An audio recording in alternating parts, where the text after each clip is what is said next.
Welcome to another episode of the Nyrdcast podcast, not your regular dialogue. I go by the name of Toner. I am 1/3 of the Nyrdcast crew.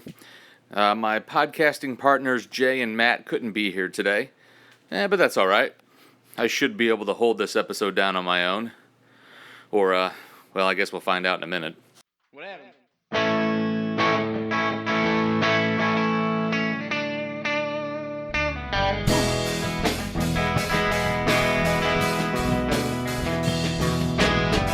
I'm heading home with some latest ventriloquist.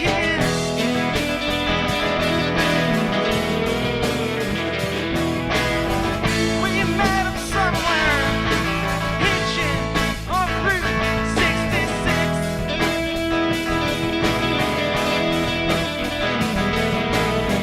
On the day you left me, my life became this big mess.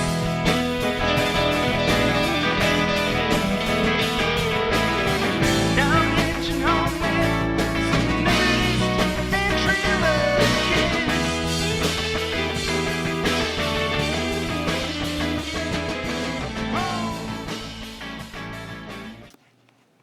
Okay, that was 1 Hour Motel with their song Nude Ventriloquist.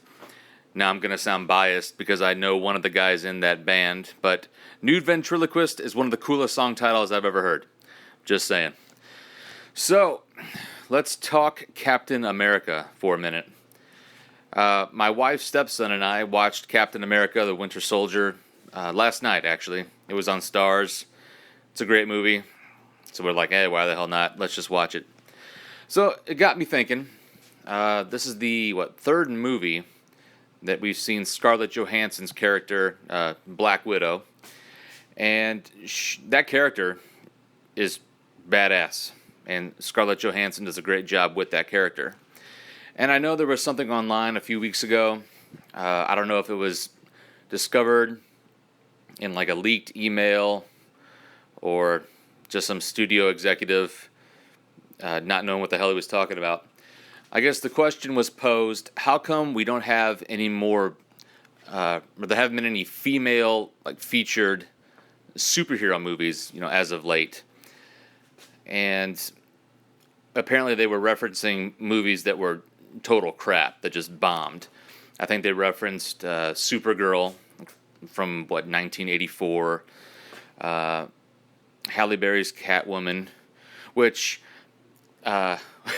cracks me up because all you had to do was watch the trailer for that movie, and you're like, this movie's going to be absolute crap. It's like, spoiler alert, how did you not know this movie was going to suck?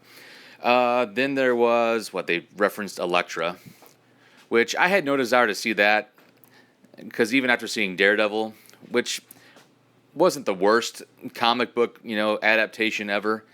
It just wasn't good. But everybody says about that movie, watch the director's cut. It's like a totally different movie. I even heard Kevin Smith say that on one of his more recent podcasts. So I'm going to add that to my list to things to watch. So, but anyway, so Elektra, that bombed. And what was the other one? We had Catwoman, Elektra, Supergirl. Crap. Well, I can't remember the other one, but, those are all valid points. Those movies didn't do well and just sucked. But then people were making the points, look at Batman Forever and Batman and Robin. Easily the worst comic book adaptation ever. I don't know why Joel Schumacher hates Batman the way he does. You took a badass character and just drove that franchise into the ground. And say what you want about Tim Burton, not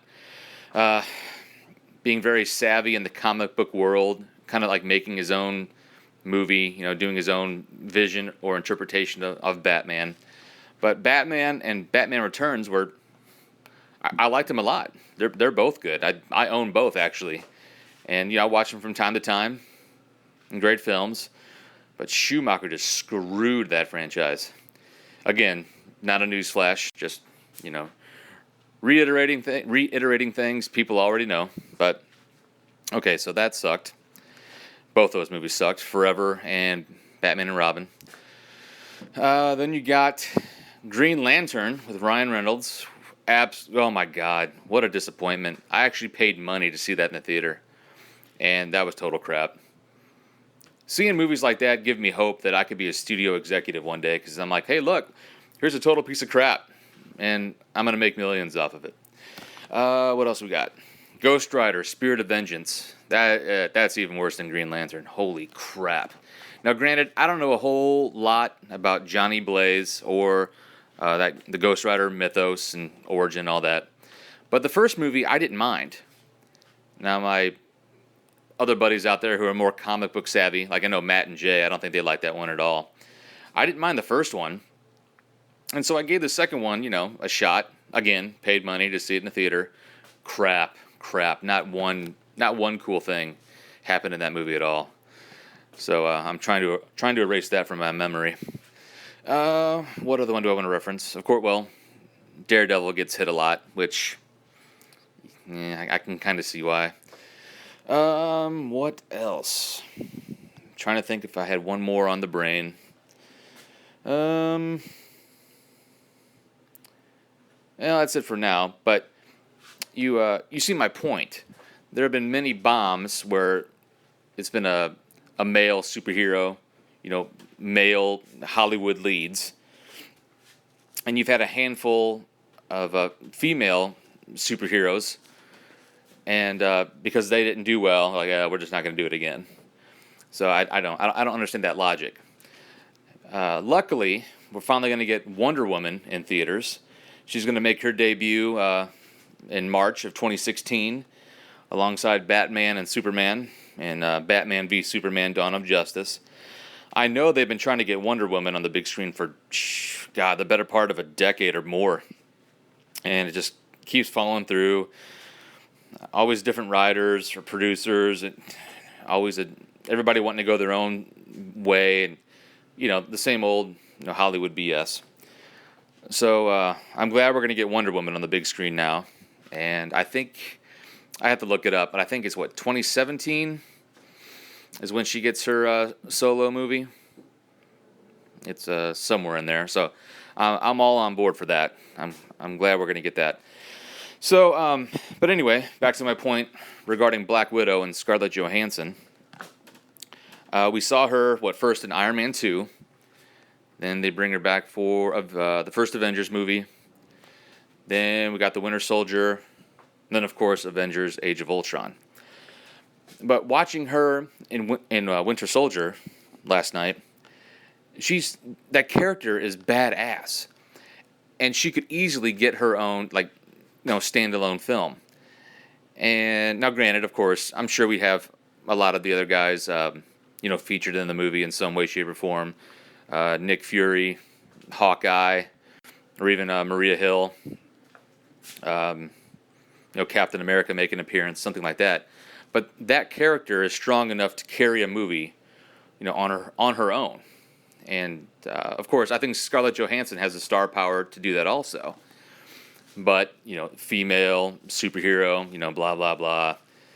Will it make money? Can we market it? All that crap. And I don't think we need to go the full blown origin story. I know in spoilers, if you see Avengers Age of Ultron, you kind of get, they kind of go back in time when Scarlet Witch was messing with Black Widow's head. You kind of see her, hallucinating or remembering some of her training, to become that Russian, spy or assassin. I think if you do a movie where she's kind of faced with the people who, created her, manipulated her, and maybe do a couple flashbacks, I think that would be cool. But I don't think you need to go the full-blown origin route. And so I was thinking, so you got Black Widow, then of course you got Hawkeye. Now I think Hawkeye is, badass as well. And Marvel can't lose these days. So if you get the right, same producers, good writers, I think he could get a standalone also. But me personally, I'm thinking if you're going to go that route, but if I had to pick between the two characters, I'm going Black Widow first. I definitely think Hawkeye should be in the movie. I mean, they're definitely, close. They've been in the trenches together. And we saw some chemistry between those two characters, especially in the first Avengers movie. So I think no matter who maybe gets a standalone movie first, I still think you got to feature one of the characters in either of the movies there. That's just my opinion. So that's the question I'm posing. Let's just say you got a Black Widow movie or a Hawkeye standalone movie. What do you think personally? Which one would you rather see? If you can only green light one of these movies, which one's it going to be? So that's the question I'm going to pose to you guys. Also, we have, I know we got a Facebook page now, pretty sure. We also have Twitter and Instagram, but I think Twitter might be the best way to hit us up on this. Or, of course, our website, Nyrdcast.com. That's NYRDCAST.com. Maybe I'll put a little blog post about this topic also. Just kind of a little, rant, rave about Black Widow and Scarlett Johansson. And it's not because Scarlett Johansson is, mega hot and looks awesome in leather. I think, Black Widow's an awesome character and deserves that standalone movie. So what do you think? Do we go Hawkeye? Do we go Black Widow? What do you think? Thoughts that a nerd thinks of. That's what this is. So anyway, until next time, do whatever it is you do. Peace.